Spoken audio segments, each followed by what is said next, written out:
No news only views. दोस्तों, हिंदी भाषा को लेके बहुत कुछ बातें इसलिए भी ज़रूरी है कि जब हिंदी पे बात आती है तो हमारे ही देश में कई जगहों पर भाषा के विवाद खड़े हो जाते हैं।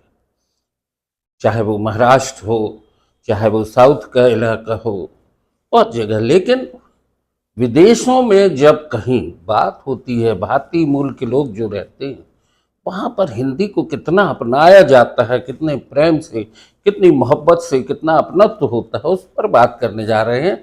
हमारे साथ हैं निधि मिश्रा, जो कि शिकागो में है और वहीं पे जॉब कर रही हैं। आपका हम स्वागत करते हैं अपने चैनल पर। और निधि, आप कब से हैं शिकागो में? हाँ, मैं लगभग 2007 से यूएस में हूँ। शिकागो में पर्टिकुलरली मैं 2-3 साल बीच में रही, फिर अभी पिछले 3 साल से हूँ। वहाँ पर हिंदी को लेके आप, वहाँ जिस तरीके से काम होता है, बहरहाल आप तो वहाँ पर इंग्लिश में ही ज़्यादा कुछ काम करती होंगी, जी पर भारतीय समुदाय जो है जी, उसमें हिंदी को लेके कुछ रुझान है कि नहीं? बिल्कुल, बहुत अच्छा प्रश्न है। भारतीय समुदाय में हिंदी को लेकर बहुत रुझान है। कहते हैं जब हम अपने प्रांत से निकलते हैं, देश में पहुँचते हैं तो हम उस प्रांत के कहलाते हैं। जब हम अपने देश से निकलते हैं तो उस देश के कहलाते हैं। तो जब हम अमेरिका में पहुँचते हैं तो हम भारत देश के और भारतवासी हिंदी बोलने वाले कहलाते हैं, जो हमारी राष्ट्रभाषा है। और हिंदी को लेकर एक बहुत अपनापन और बहुत प्रेम है। जितने भी नॉर्थ इंडियन साइडर्स हैं, वो कहीं ना कहीं एक दूसरे से हिंदी भाषी होने के कारण जुड़े हुए हैं और हिंदी की प्रगति के लिए बहुत सारे काम करते रहते हैं। आप लोग भी वहाँ पर कुछ हिंदी का काम कर जी रहे हैं? जी, हिंदी का एक मेरा खुद का ऑर्गेनाइजेशन है जिसका नाम ANCSOS है। सेव अवर सोल नाम से हम उसको चला रहे हैं। हमारा ऑर्गेनाइजेशन और ऐसे बहुत सारे विभिन्न ऑर्गेनाइजेशन जो हैं, वो consulate general of Chicago USA जो है उनसे कनेक्टेड है। वहाँ पे वो हिंदी के विभिन्न प्रोग्राम आयोजित करते हैं। जो काउंसलेट जनरल जो हमारे भारत से अमेरिका जाते हैं और वहाँ पे जितने भी हिंदी को प्रमोट करने के लिए प्रोग्राम होते हैं, जैसे विश्व हिंदी दिवस है, हिंदी दिवस है, काउंसलेट जनरल हमें खुद बताते हैं कि आपको किस तरह से हिंदी के प्रचार के लिए, विकास के लिए विभिन्न कार्यक्रम करने हैं। तो कुछ लोग जैसे वहाँ हिंदी के केवल कविता पर फोकस किए हुए हैं, कुछ लोग हिंदी के नाटकों पर फोकस किए हुए हैं, कुछ लोग जो हैं जो विभिन्न हिंदी के और संस्कृति को फैलाने वाले कथक डांस है, क्लासिकल डांसेस हैं, फोक सॉन्ग्स हैं, उनके ऊपर फोकस किए हैं। तो हिंदी का काम साल भर बिना रुके चलता ही रहता है। यानी भारतीय संस्कृति की एक झलक वहाँ पर बनी रहती जी है। जी बीच में अभी पूर्व राष्ट्रपति रामनाथ कोविंद भी जी वहाँ पर गए थे। आपका जी। वो कार्यक्रम क्या था? रामनाथ कोविंद जी उस समय अपने ऑफिशियल ट्रिप पर आए हुए थे और सौभाग्य की बात है कि जो हमारा मध्य प्रदेश का वहाँ एक ग्रुप है, उसके जो मेन संयोजक हैं, उन्होंने उनको अपने एक प्रोग्राम में जो शिकागो कालीबाड़ी में आयोजित था, जिसमें सारे भारतवासी इकट्ठे हुए थे, वहाँ पर हम हिंदी को और अपने बच्चों को, जो बच्चे सालों से वहाँ रह रहे हैं, वहीं पैदा हुए हैं, वहीं बड़े हो रहे हैं, उनको हिंदी से और अपनी रूट से, भारत से कैसे कनेक्ट रखा जाए, इस पर रामनाथ कोविंद जी ने बहुत अच्छा 15 मिनट का एक भाषण उद्घोषण दिया था, जिससे बच्चों के साथ साथ हमें भी प्रेरणा मिली कि हम क्यों ना किसी रूप में अपने बच्चों को चाहे हिंदी सिखाएं, चाहे वो हम टाइपिंग के माध्यम से, चाहे छोटी कहानियों के माध्यम से। और कोविंद जी ने एक बात बहुत अच्छी कही थी कि जब भी आप इंडिया जाएं, जब भी आप भारत जाएं, उनको उन ऐतिहासिक स्थानों पर, ऐसी जगहों पर जो हमारी कला संस्कृति को बताते हैं, वहाँ ज़रूर लेके जाइए और उनको बताइए कि ये भारत देश है जहाँ से आप आए हुए हैं। अपनी मूल जड़ों के और भारत की मिट्टी से जोड़ने का एक अच्छा प्रयास भी है।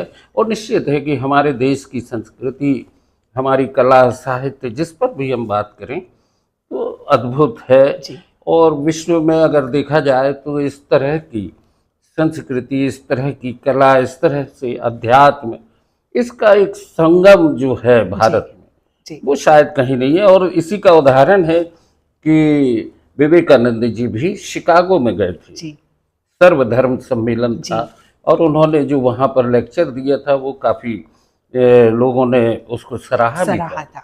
आज की स्थिति में आप, जैसा कि अब एक छोटी सी बात दोस्तों बता दें कि निधि की माँ श्रीमती छाया त्रिवेदी जी बहुत अच्छी कथाकार भी हैं, कवि भी हैं और प्रोफेसर भी रही हैं, पीएसएम में पढ़ाया, अध्यापन कार्य किया है।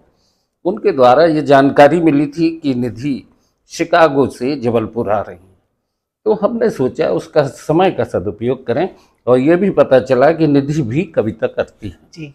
तो हम चाहेंगे आपसे कि एक कोई कविता हमारे दर्शकों को जरूर सुनाएं। तो कविता सुनाने के पहले मैं 2-3 चीज़ें और बताऊंगी जो आप हमारी संस्कृति और संस्कार के बारे में बातें कर रहे हैं। पिछले 3 सालों से अमेरिका में हर साल के अक्टूबर महीना जो होता है वो भारतीय संस्कृति को समर्पित है।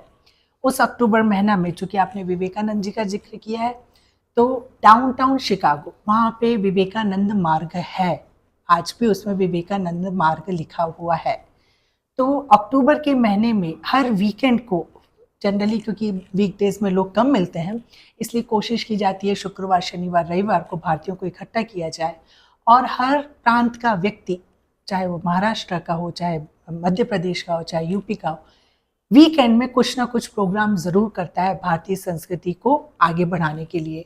तो उन प्रोग्राम में भी मैंने भाग लिया है और गौरव की बात ये रही है कि जब भारतीय संस्कृति को आगे बढ़ाने की बात आती है तो उसको वो जो महीना है उसमें जो मार्च पास्ट निकाला जाता है, उसमें मैंने और मेरी सहेली ने, जो अभी वहाँ पर इलिनॉय में मिसेस भारत रही हैं, मिसेस भारत रनर अप रही हैं, हम दोनों ने मिलकर वो जो अपना स्वदेश का झंडा है और जो बैनर है उसको लेकर जब हम विवेकानंद मार्ग में चले थे तो एक बहुत गर्व की अनुभूति हुई थी। निश्चित है कि अपना राष्ट्रीय ध्वज आपके हाथ में है और आप विदेश की जमीन पे जब चल रहे हैं तो भारत आपके भीतर हिलोरें भरता है और जनगण मन गूंजने लगता है।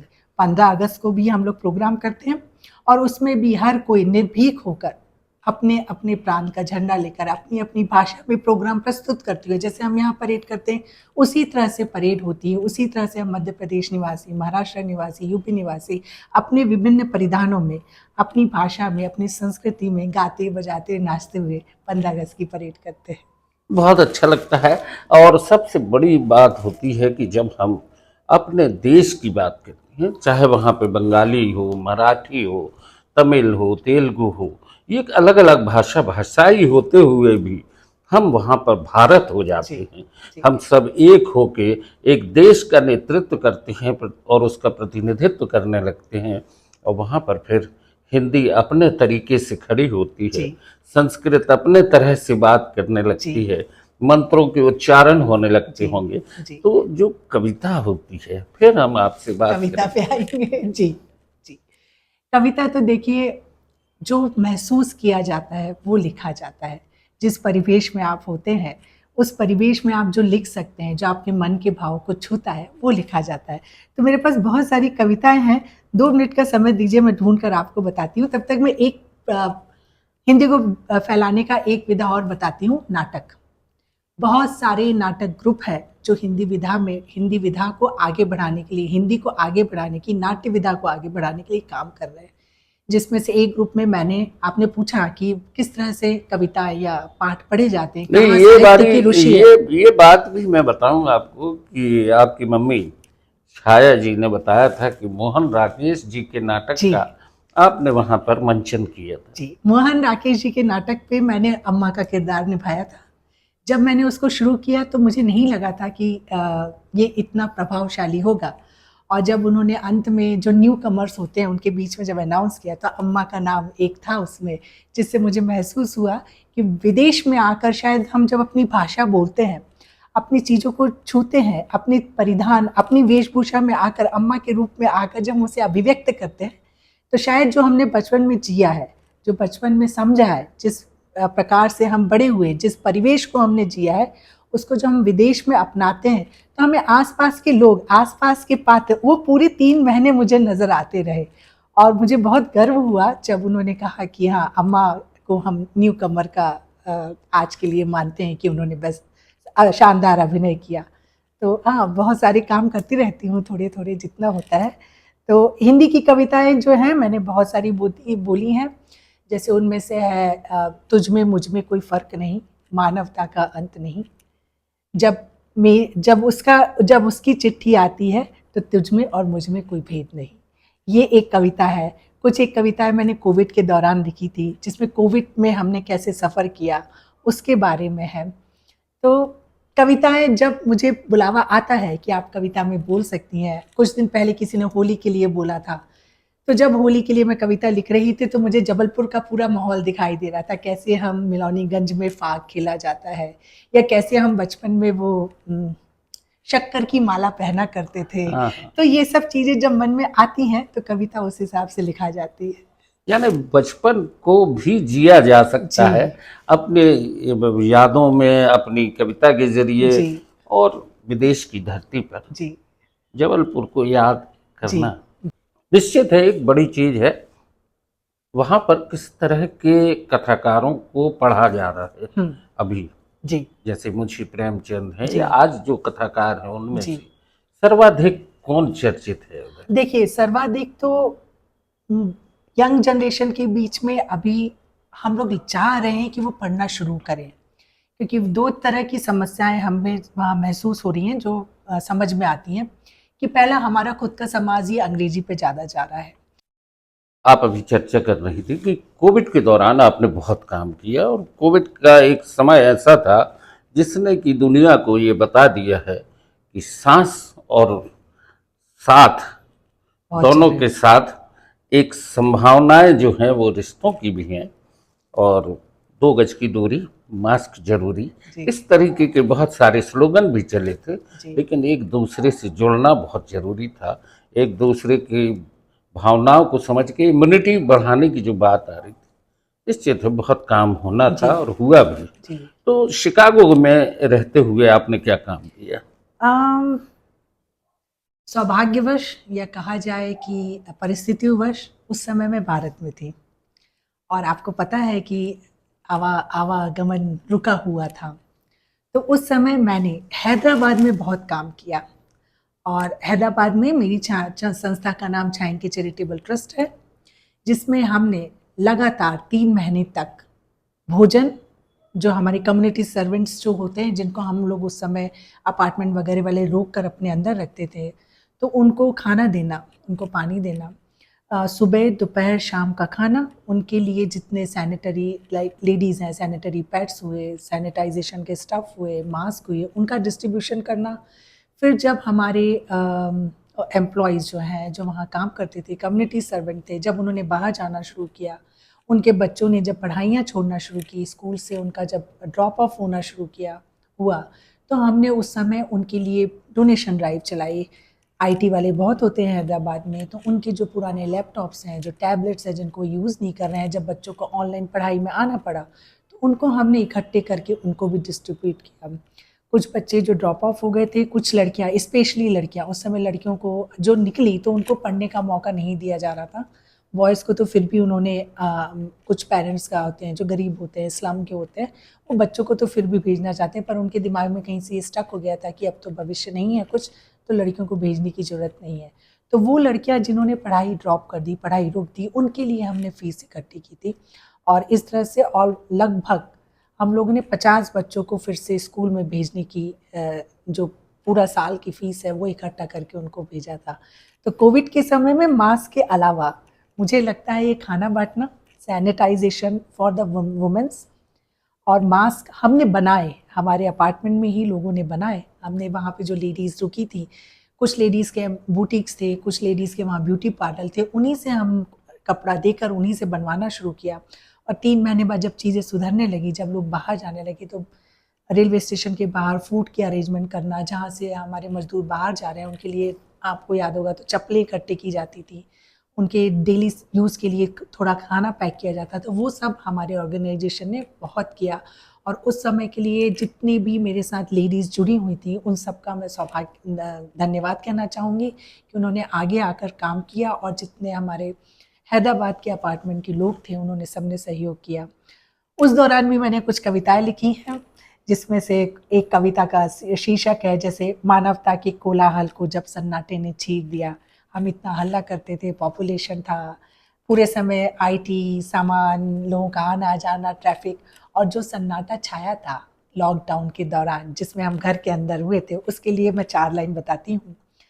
तो मानवता के कोलाहल को जब सन्नाटे ने चीर दिया, तब सृजन धरती का जीवों ने अचरज से देख लिया।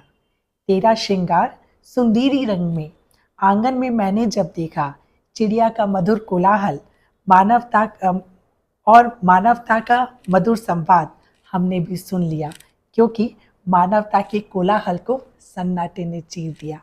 तो ये एक थी जिससे हमें, जब हम लोग को लग रहा था कि हम प्रकृति से जुड़ गए हैं, सब शांत हो गया है, पर धीरे धीरे जब समझ में आया कि इसका कितना बुरा असर हो रहा है, लोग किस तरह से परेशान हो रहे हैं, मजदूरों को खाना नहीं मिल रहा है, लोग तड़प रहे हैं जाने के लिए, और जब वो मृत्यु का सिलसिला शुरू हुआ, तब मैंने दूसरी रचना की जिसमें है, तुझ में और मुझ में कोई फर्क नहीं, तुझ में और मुझ में कोई फर्क नहीं, मानवता का दम्भ नहीं, जब उसकी लाठी चलती है तब अमीर गरीब में फर्क नहीं, मैं जो तुझसे ऊंचा हूँ और तू जो मुझसे नीचा है, जब ईश नज़र में आते हैं निधि में और तुझ में कोई फर्क नहीं।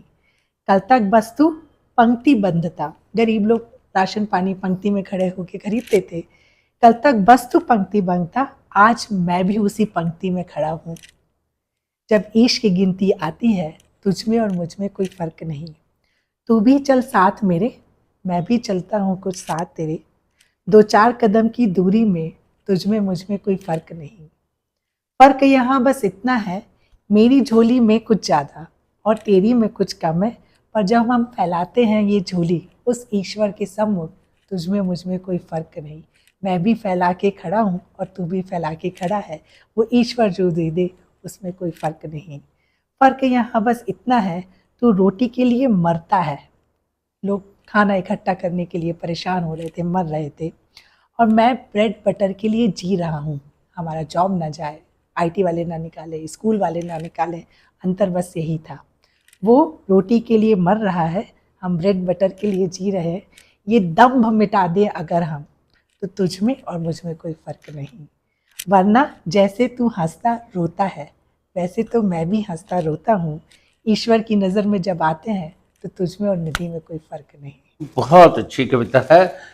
ये तय भी है कि इंसान इंसान में कोई फर्क नहीं है और ऊपर वाले ने सबको एक बराबर का समझा है, उनको एक सी प्रकृति दी है, एक सा पानी दिया है, हवा दी है, उसने कोई भेदभाव नहीं रखा है। तो हम और मनुष्य अपने अपने सुविधाओं के हिसाब से ऊंचा नीचा हो जाता है।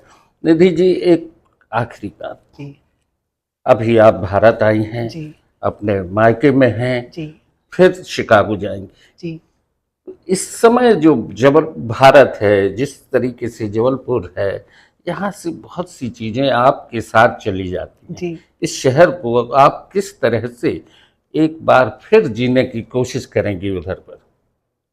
इस शहर को वहाँ पर कैसे जीने की कोशिश करूँगी, इस शहर से मैं सब कुछ लेके जा रही हूँ। मैं अभी अपने पुराने मित्रों से मिलूँगी जिनके साथ मैंने बचपन जिया है। मैं अभी पुराने उन दोस्तों से मिलूँगी जो बड़े-बड़े पद में, यहाँ कोई डॉक्टर है, कोई इंजीनियर है, कोई मोटिवेशनल स्पीकर है, कोई भारतीय जनता पार्टी का बहुत बड़ा नेता है, मेरे साथ के लोग बहुत अच्छी-अच्छी जगह में, उनसे सब बातें करूँगी, उनकी चीज़ों को समझूँगी। वहाँ जाके शायद वहाँ के जो लोग अभी बहुत सालों से यहाँ नहीं आ पाए हैं, उनको जाके समझाने की कोशिश करूँगी कि हमारे यहाँ क्या-क्या विकास हुआ है, या कहाँ-कहाँ पर अभी हमें प्रगति चाहिए है, या जब आप यहाँ से इंडिया जाएँ, अपने शहर जाएँ, जबलपुर जाएँ, इंदौर जाएँ, भोपाल जाएँ, जहाँ जाएँ, वहाँ पे आप किस तरह से अपने लोगों से जुड़कर वहाँ के लिए कुछ कर सकते हैं, इस बारे में मैं ज़रूर बात करूँगी। अभी वहाँ पर मध्य प्रदेश के या देखें तो कितने परिवार होंगे लगभग? मैं, एक बहुत आश्चर्य की बात है और बहुत गर्व की बात भी है, जब शुरू में 2007 में मैं अमेरिका गई थी, तो मुझे ऐसा लगता था कि भारत के लोग बहुत कम हैं, या क्योंकि आईटी वहाँ पे गाँव में भी होता है, तो जब आप गाँव में जाते हैं तो वहाँ आपको भारतीय नहीं दिखाई देते थे। 2007 की बात कर रही हूँ, 2006-2007। पर पिछले इन 15-20 सालों में आईटी में और हमारे लोगों ने इतनी प्रगति की है कि मैं बहुत गर्व से कह सकती हूँ कि भारतीय मध्य प्रदेश के केवल शिकागो और उसके आसपास का एरिया जिसको मिड वेस्ट कहते हैं, उसका एक ग्रुप बना है, एमपीएन करके ग्रुप बना हुआ है। उस ग्रुप में आज की डेट में 500 से ऊपर भारत में केवल मध्य प्रदेश के लोग हैं। जब आप उस ग्रुप को खोलते हैं तो कोई छतरपुर से है, कोई शहडोल से है, कोई रीवा से है, कोई इंदौर बड़े शहर तो ठीक है, पर जब आप ये छोटे शहरों के नाम सुनते हैं तो एक मन में अलग सी टीस होती है या प्रसन्नता होती है कि देखो हमारे छोटे छोटे शहरों से भी लोग आज वहाँ पर हैं। और मैंने आपको जैसा जिक्र किया कि कुछ ऐसे प्रभावशाली मध्य प्रदेश के लोग हैं और वो इस तरह से अपने आप को वहाँ इन लोगों के बीच में इन लोगों को एकत्रित करने के लिए काम कर रहे हैं, जिसमें से एक नाम है आनंद तिवारी जी, एक नाम है राहुल त्रिवेदी जी। इस तरह के लोग जो है वो चाहे सुंदरकांड पाठ हो, चाहे रामायण हो, चाहे हमारी संस्कृति को एक करने के लिए विभिन्न प्रकार के मेले लगाए जाते हैं, चाहे कल्चरल प्रोग्राम किया जाता है, उन सब में वो बढ़ चढ़ के भाग लेते हैं और लोगों को उत्साहित करते हैं कि हम लोग उनसे जुड़ें। और जितने भी एमपी के लोग हैं उनका एक ग्रुप बनाकर वो बहुत अच्छा कार्य कर रहे हैं, सराहनीय कार्य कर रहे हैं, और मैं सौभाग्यशाली हूँ कि ऐसे ग्रुप और ऐसे लोगों से जुड़ी हुई हूँ। नो न्यूज़ ओनली व्यूज़ के दर्शकों को भी आपसे बहुत कुछ उम्मीदें रहेंगी। आगे भी हिंदी पे बात करेंगे जी, आपसे भी चर्चा करेंगे। बहुत बहुत धन्यवाद। थैंक यू, धन्यवाद।